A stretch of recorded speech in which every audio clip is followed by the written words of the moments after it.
Hello साथियों, नमस्कार। मैं हूं अमित विश्वकर्मा और आप सभी एक बार फिर से जुड़ चुके हैं Amit GS world institute online platform YouTube पे। तो आप सभी का मैं एक बार फिर से स्वागत करता हूं ऑनलाइन चैनल पे। और मैं यहां तक उम्मीद करता हूं आप सभी लोग क्या होंगे, अच्छे होंगे, मस्त होंगे और खुश होंगे और अपनी स्टडी कर रहे होंगे। जैसे कि हमने बात किया था लास्ट चैप्टर में, लास्ट सेगमेंट में जीडीपी में हमने बात किया था कि जीडीपी क्या क्या होती है, जीडीपी की गणना कौन करता है, जीडीपी कितने प्रकार की होती है, नॉमिनल जीडीपी होती है, रियल जीडीपी होती है। उसमें एक टॉपिक आया था मूल्यवर्धन क्या होता है। उसके साथ साथ हमने पढ़ा था कि जीडीपी में कौन कौन से टॉपिक्स इंपॉर्टेंट हैं। तो उसमें टॉपिक जो इंपॉर्टेंट थे वो था हमारा जीडीपी में, जीडीपी था, जीवीए था, जीएनपी था, एनएनपी था, एनडीपी था। तो आज पिछली क्लास में हमने जो बात किया था वो जीडीपी पे बात किया था, जीडीपी की गणना कैसे होती है, इन चीजों पे बात किया था। तो अगर आपने पिछला लेक्चर नहीं किया है, अगर आप यहाँ पे लेक्चर अटेंड करने आ रहे हैं, तो मैं एक रिक्वेस्ट करूंगा कि आप पिछला जो 4 पार्ट मैंने बनाया है जीडीपी का, बहुत ज्यादा लॉन्ग नहीं है, बहुत ही शॉर्ट फॉर्म में है और ये आपके लिए एक बेहतरीन लेक्चर हो सकता है अगर आप करते हैं वनडे एग्जाम के लिए, एलटी ग्रेड के लिए, या फिर जो अभी एई नहीं, यूपी पीसीएस लेक्चरर पॉलिटेक्निक का आया हुआ है, वहां पे भी हमें जीएस पूछा जाता है। तो मैं 2 सेगमेंट चालू किया हूं, एक इकोनॉमिक्स का, दूसरा पॉलिटी का। तो आप रेगुलर क्लास करते रहे हैं, बहुत सारे कंटेंट मिलेगा और बहुत जल्द ही मैं जीएस का, जो कि पॉलिटेक्निक का या फिर आप प्रवक्ता का ले लीजिए, जो नॉर्मल जीएस होता है एलटी ग्रेड का, या फिर यूपी पीसीएस पॉलिटेक्निक लेक्चरर का, जो नॉर्मल जीएस होते हैं, कुछ जल्दी ही मैं आपको डेली 15 से 20 क्वेश्चन कराऊंगा। तो आप लेक्चर पे बने रहें। तो आज स्टार्ट करते हैं हम, क्या नाम है, इकोनॉमी अर्थशास्त्र में जीडीपी। जीडीपी में हमने बात किया था जीडीपी क्या होता है, सकल घरेलू उत्पाद। अगर किसी, ठीक है, अगर किसी क्षेत्र के या किसी देश के घरेलू सीमा में उत्पादित होने वाले वस्तु की अंतिम मूल्य को क्या कहते हैं, जीडीपी कहते हैं। ठीक है, तो जीडीपी कहते हैं। जीडीपी की गणना कौन करता है, तो जीडीपी की गणना होती है एनएसओ द्वारा, जो कि पहले सीएसओ करता था, अब वो उसमें क्या हो गया, एनएसओ के ही साथ जुड़ गया है। एनएसओ किसके अंतर्गत आता है, मॉस्फी के अंतर्गत आता है। जीडीपी की गणना किसके आधार पे होती है, तो जीडीपी की गणना होती है आधार वर्ष 2011 और 12 के अनुसार। जबकि एक नया वर्ष प्रस्तावित था 17-18, लेकिन कोरोना की वजह से उसका क्या हुआ, प्रस्ताव को हटाया गया। अब 22-23 जो हमारा ईयर है वो प्रस्तावित है आधार वर्ष के लिए, जीडीपी के लिए।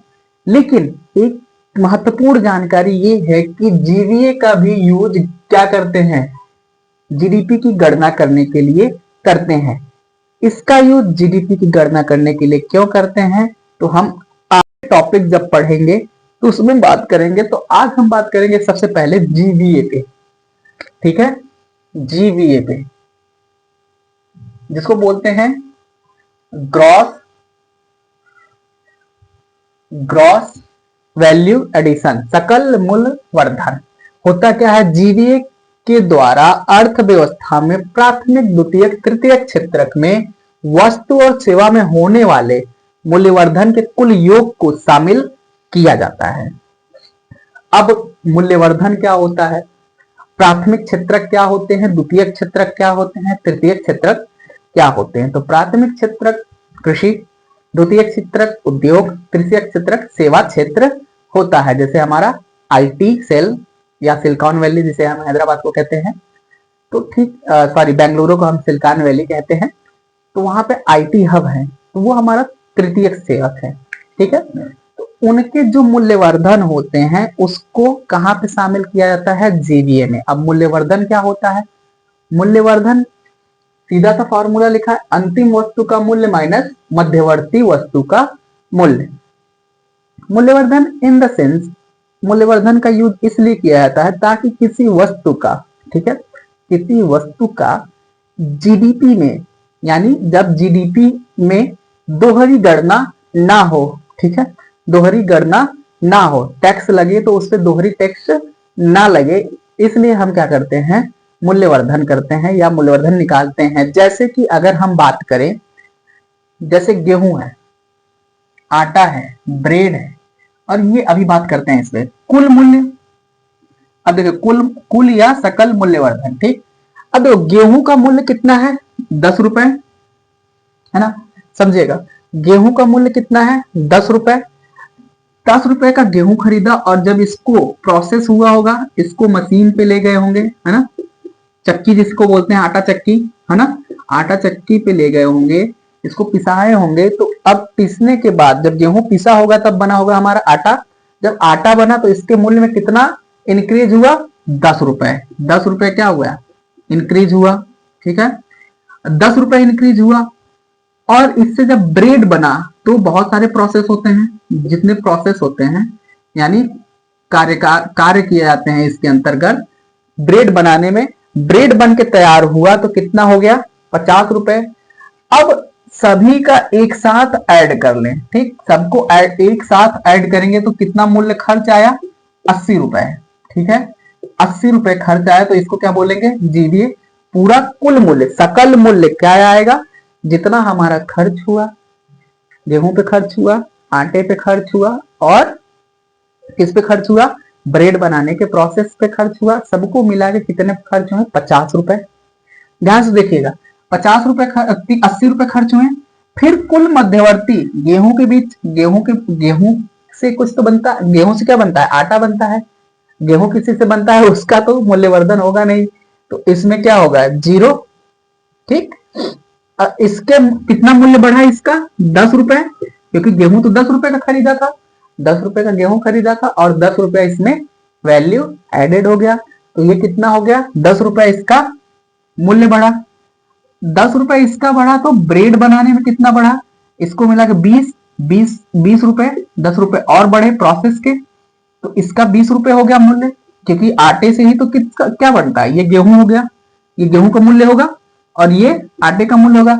आटे से क्या बनता है, ब्रेड बनता है, और ब्रेड क्या है, अंतिम मूल्य है, अंतिम वस्तु है।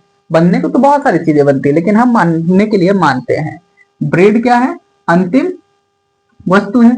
अब अंतिम वस्तु है तो अब ब्रेड है तो 20 रुपए, आटा तो अब कितना बढ़ा, 30 रुपए, 10 एक 30।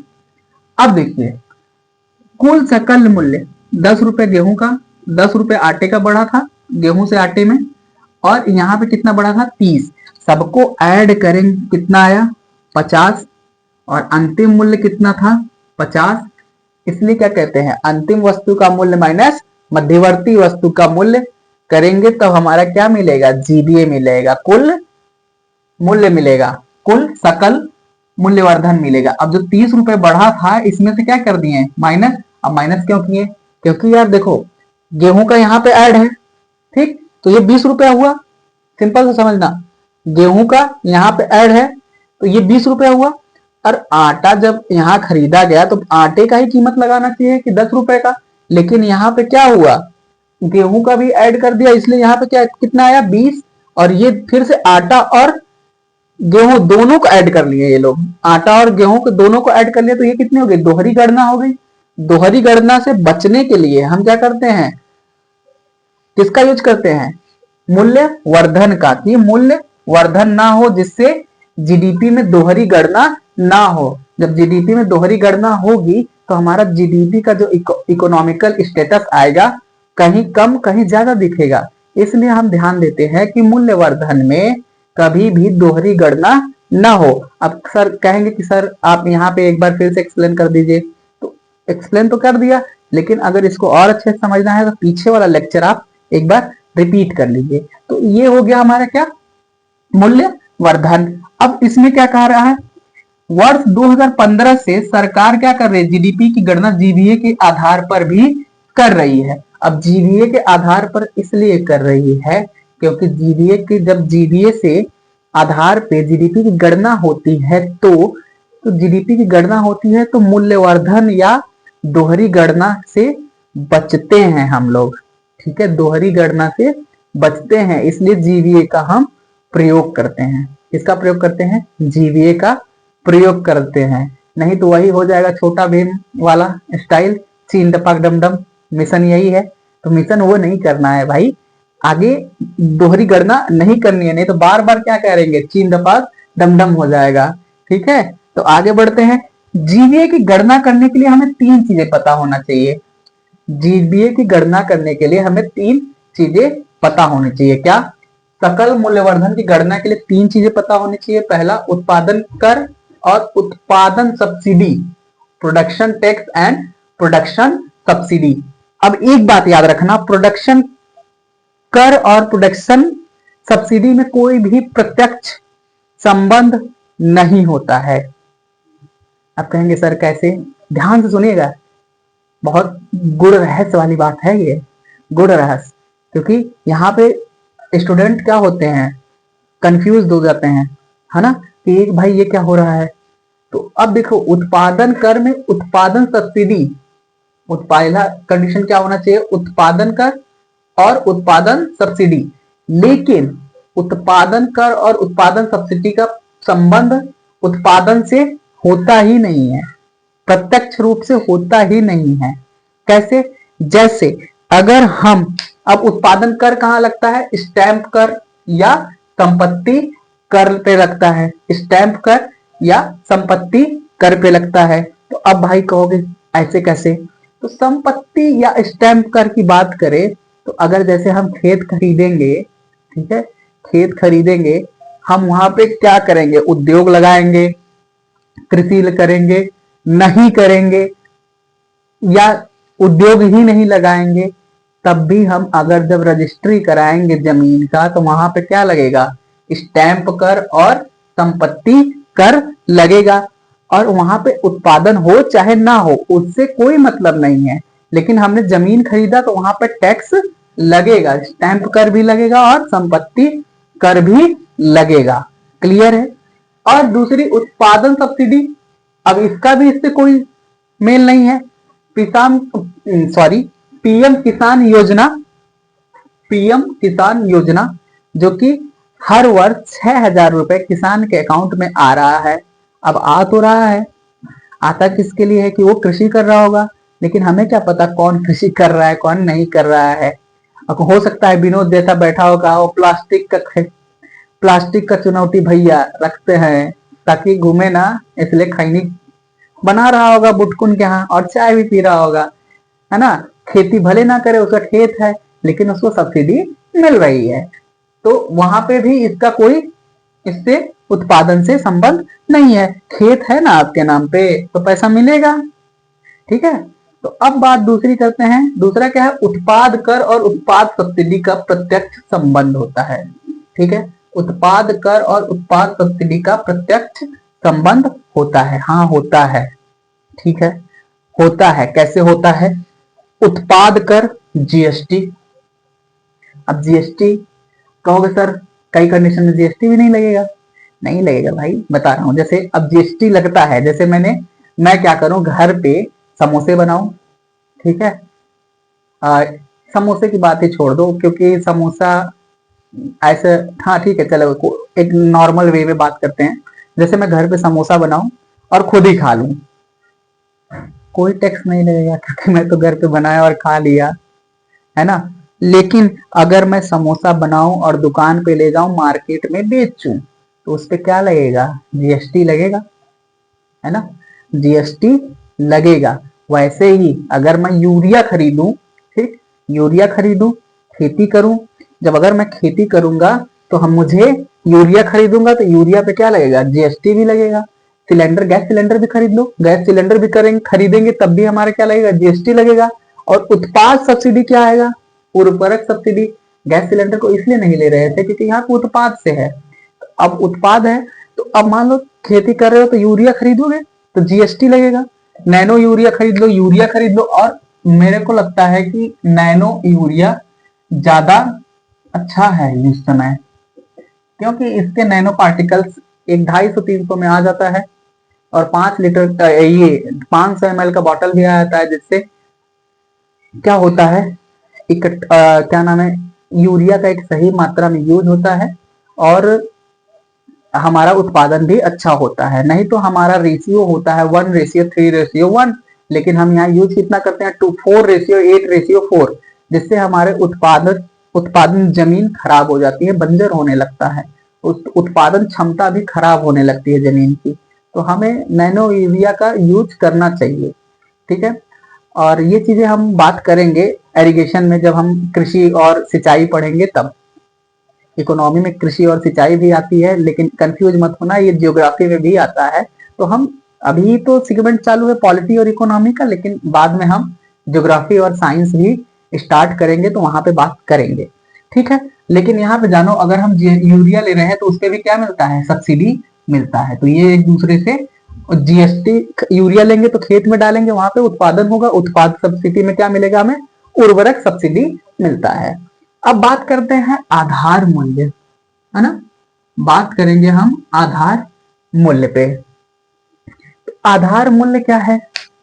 आधार मूल्य वह मूल्य है जब कोई वस्तु या कोई व्यक्ति या कोई किसान या मैं ही हूं, कोई ऑनर है या कोई उद्योगपति है, क्या करता है, कोई भी वस्तु अगर बनाता है या उत्पादित करता है तो वह एक न्यूनतम मूल्य, उसे बेचकर एक न्यूनतम मूल्य प्राप्त करने की क्या करता है, क्षमता रखता है। उसे क्या बोलते हैं, आधार मूल्य कहते हैं, या प्राप्त करना चाहता है तो उसे हम क्या बोलते हैं, आधार मूल्य। जैसे मैंने ये मार्कर बनाया, ठीक, मान लो मैं उद्योगपति हूं, मानने में क्या जाता है, ठीक, मान लो मैं एक उद्योगपति हूं, मैंने बनाया मार्कर, और ये मार्कर 50 रुपए का, मतलब मेरा बनाने का खर्च आया 45 रुपए, और मैं इसका न्यूनतम मूल्य कितना रख दिया, 50 रुपए, ठीक।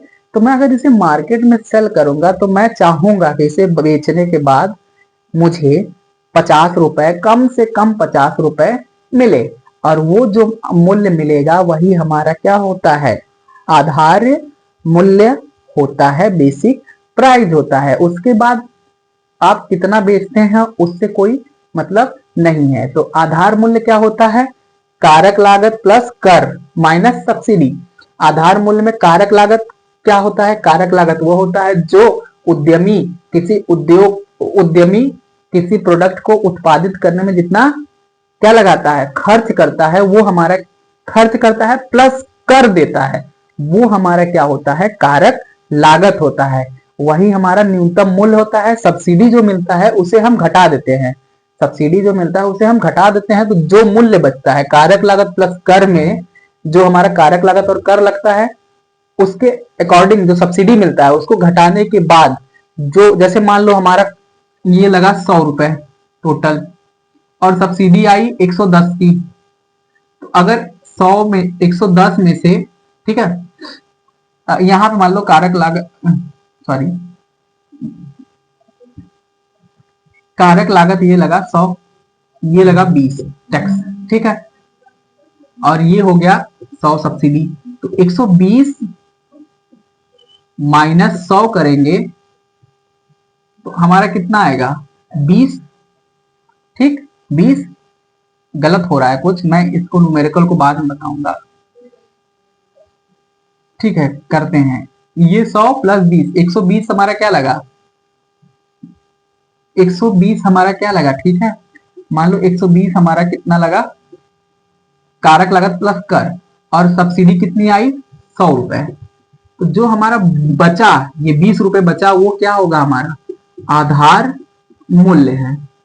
मान के चलिए, क्योंकि ऐसा होता नहीं है, मैं आपको न्यूमेरिकल भी कराऊंगा इसके बाद जब हम पढ़ेंगे जीडीपी का अंतर, ठीक है, जीडीपी जीवीए में अंतर, एनडीपी और एनएनपी में अंतर, या जीएनपी या एनएनपी में अंतर पढ़ेंगे तब हम बात करेंगे यहाँ पे। तो मान लीजिए हमारा 100 रुपए कारक लागत है प्लस 20 रुपए कर लगा, तो अब सब्सिडी कितनी आई 100, अब इसमें से जो घटेगा, अब कारक लागत प्लस कर जोड़ देंगे तो 120 हो गया, और माइनस सब्सिडी 100, तो आधार मूल्य कितना हुआ 20 रुपए।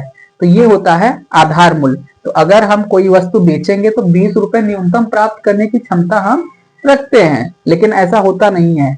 आधार एक सिर्फ समझाने के लिए आपको बताया गया है, ये मत कहिए कि नहीं सर यही कॉन्सेप्ट होता है, मैं एक समझाने की बात किया हूं। आधार मूल्य वह मूल्य होता है जैसे उत्पादक बाजार में वस्तु को विक्रय कर यानी सेल करके न्यूनतम रूप में प्राप्त करना चाहता है, ठीक है, न्यूनतम रूप में मूल्य प्राप्त करना चाहता है, वो क्या होता है, आधार मूल्य होता है, ठीक है। नोट, जीवीए की गणना हमेशा किस पे की जाती है, आधार मूल्य पे, लेकिन जीडीपी की गणना कहाँ की जाती है, बाजार मूल्य या अंतिम मूल्य। और अंतिम मूल्य क्या होता है, जब हम किसी वस्तु को बाजार में बेचते हैं और जिस प्राइस में वो बिकता है वही हमारा क्या होता है, अंतिम मूल्य या बाजार मूल्य होता है। तो पीछे वाले लेक्चर में देख लीजिएगा। और जीवीए का आधार मूल्य इक्वल टू क्या होता है, जीवीए का कारक लागत प्लस उत्पादन कर माइनस उत्पादन सब्सिडी, ठीक। यानी जीवीए का आधार मूल्य जीवीए का कारक लागत कितना लगेगा, प्लस उत्पादन कर माइनस उत्पादन सब्सिडी, जो सब्सिडी आएगी उसे घटा देंगे। जीडीपी में जीवीए का आधार मूल्य प्लस आधार मूल्य यहां से मिल जाएगा, प्लस उत्पाद कर जो हमारा यहाँ पे जीएसटी लगा होगा, फिर उत्पाद कर में से जो सब्सिडी घटाएंगे, उत्पाद सब्सिडी घटाएंगे वो मिलेगा, तब हमें क्या मिलेगा, GDP equal to GVA plus GST minus subsidy. GDP निकालना होगा तो क्या करेंगे, पहले जीवीए देखेंगे, तो हमें जीवीए यहां से मिल गया प्लस जीएसटी, कितना जीएसटी लगा था तो दोनों का मूल्य हो जाएगा, और सब्सिडी घटा देंगे तो हमें क्या मिल जाएगा, जीडीपी।